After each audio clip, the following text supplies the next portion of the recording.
What's up guys, Josh Mosman here and welcome to another motocross action video. This time we are testing a GasGas 366 project bike. This thing is built to the tilt. Everything we could, we modified on this bike to make it as exotic as possible. Let's see how it works on the track.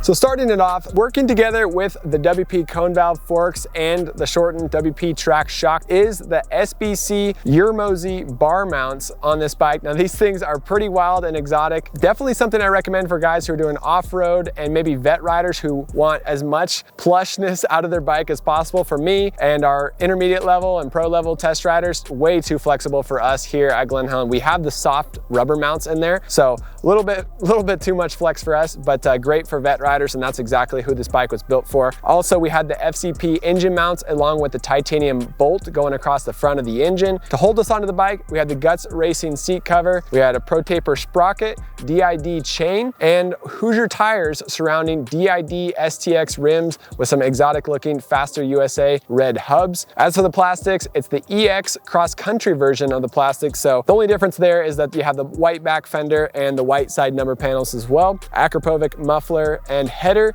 work together with that 366 kit inside of the engine. Who put the engine together for us? Well, that was none other than David O'Connor. You guys have probably heard of him if you're a loyal follower to motocross action. We've tested his bikes before. He had his own service shop open for a while where he was taking bikes and building them up, servicing them for riders. Now he's closed that down because he's working for factory Red Bull KTM as an engine builder in the factory service department. But we got him on his spare time on the weekends to put together this 366 kit for us. He worked with Jamie Ellis of Twisted Development to map a Vortex ECU specific for this bike. We also added a KTM Power Parts map switch on this bike as well to access two different maps on the track because the GasGas doesn't come stock with that. We replaced the forged aluminum triple clamps that GasGas comes with these factory Power Parts GasGas split triple clamps. Add a little more precision on the front end as the forged aluminum ones are known to be a little too flexible coming into corners. A couple other cool tidbits on this bike. We use Raptor foot pegs. The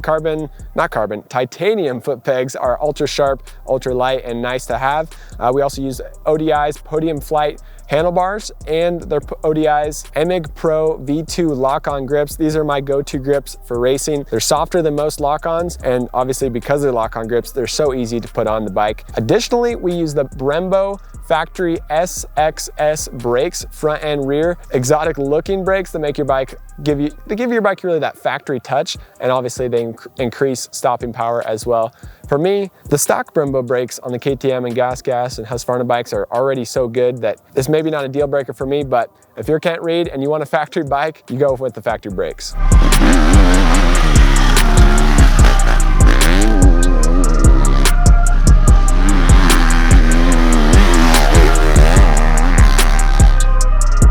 So we had an awesome day at Glen Helen. We had the place to ourselves, as you guys can see, and we had lots of fun riding the REM track and the national track here as they were working on it, creating some new layouts.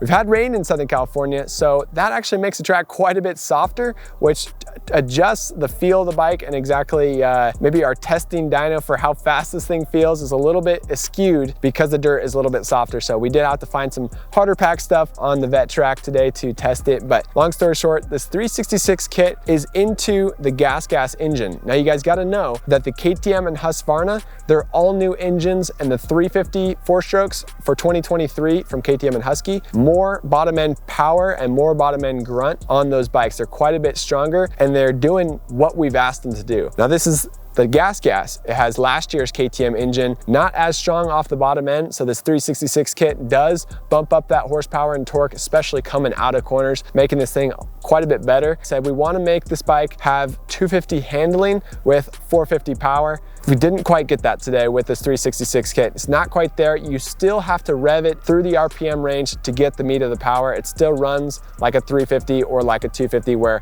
you have to ride it hard to get up to that power. But with the Vortex ECU that we ran on it, we went back and forth with the Vortex ECU and the stock ECU, and the Vortex made it a lot more snappy and a lot quicker going through the RPM range. So with the Vortex, it was good. Then we took the airbox cover off. We don't have a vented airbox cover, which is a little bit of a mistake on our part. But as soon as you drill some holes into this airbox cover, or as soon as you buy a UFO plastics vented airbox cover, adds quite a bit more bottom end grunt on top of the Vortex ECU, and gives you a little more excitement coming out of corners on the initial throttle response. So long story short, we didn't quite get that 450 power that we were hoping for, but we did broaden the 350 power that this bike had. And I think this is going to be a great test bike and vet bike for our vet test riders and for Kent Reed, the ultimate owner of this motorcycle. Testing Jamie Ellis's Vortex tuned ECU. It's going to cost you a couple $100 to get that, but the Vortex, man, it cleaned this thing up a lot and gave it a lot more, a lot cleaner running and just more excitement coming out of corners, revving through the RPM range quickly.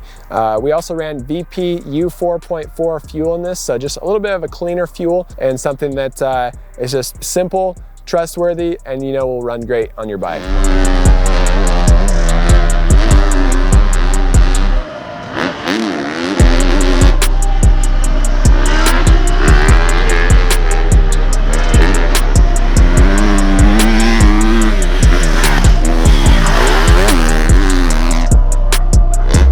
Getting into the lowered chassis of this bike, I want to talk directly to the guys who are maybe tall and shy away from buying a Husqvarna motorcycle because of that lowered chassis. Now, when we talk about a lowered chassis, we don't mean that the seat to the foot pegs is lower. You don't feel any more cramped on a lowered bike. You're only an inch lower to the ground overall ride height, seat to the ground. And what that means is that your center of mass, the weight of the motorcycle is lower to the ground, which helps the bike corner a lot faster. Imagine F1 cars, how low they are to the ground. Sports cars, low to the ground. They turn a lot faster and a lot easier than you would say an F-150 big heavy duty truck that's riding much higher up in the air. So lower to the ground, better for cornering. Riding this bike today, it didn't feel like a lowered bike because I'm looking at a red front fender, because I'm looking at that GasGas fender. I think it's a GasGas.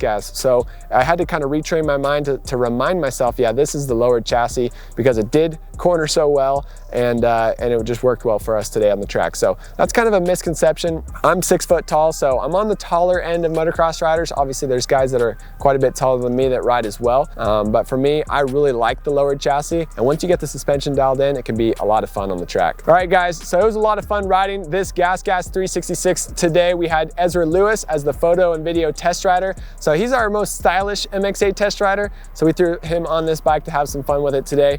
If you guys want a more in-depth review, obviously this is more of the first impressions of this bike. We're gonna have all of our vet test riders go to town on this thing this weekend, racing it here at Glen Helen and over the next few weeks as we compile more notes and more information about it. So be sure to subscribe to Motocross Action Magazine to see the full in-depth article with price points on each part that we added to this bike, and maybe a little more in-depth review about it as well. So thank you guys for tuning into this video. Also, if you haven't subscribed to our YouTube channel, be sure to do that. Click the bell button to get notifications whenever we upload new videos, and we'll see you in the next one.